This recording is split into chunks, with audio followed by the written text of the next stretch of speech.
The Milky Way galaxy, home to our solar system.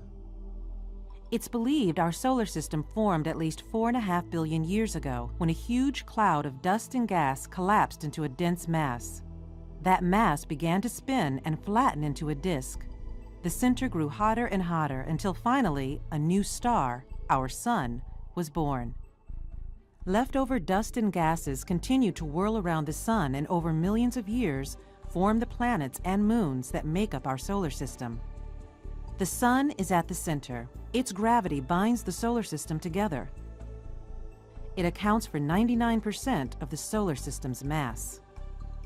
The closest planet to the sun is Mercury, a relatively small planet known for its extremes of temperatures, above 800 degrees Fahrenheit during the day and minus 300 or so degrees at night. Next is Venus, the near twin of the Earth in size, mass, and density. Its atmosphere is mostly carbon dioxide, a greenhouse gas that traps the sun's heat and raises the surface temperature to nearly 900 degrees Fahrenheit.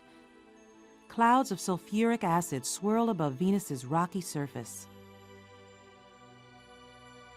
The third planet is Earth, an active planet that's constantly changing. More than 70% of its surface is covered by water. Earth teems with life, something that so far has been found nowhere else. Just beyond Earth lies Mars, a barren planet with striking geographic features, including red soil, canyons 4 times deeper than the Grand Canyon, and polar ice.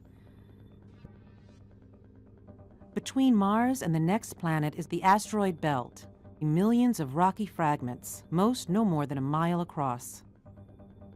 The 5th planet from the Sun is far and away the largest, Jupiter, a gaseous giant big enough to hold more than 1,300 Earths. Its Great Red Spot alone, a huge hurricane-like storm, is twice as wide as Earth.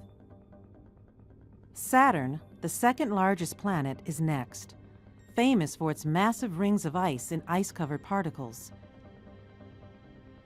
7th from the Sun is Uranus, which is unique because it rotates on its side. It too has rings and at least 27 moons. Neptune, the 8th planet, is perhaps the windiest place in the solar system, with gusts over 1,200 miles per hour. Neptune marks the end of the planets, but not the end of the solar system. Farther on is Pluto, a dwarf planet. At its greatest distance, Pluto orbits more than 4.5 billion miles from the Sun.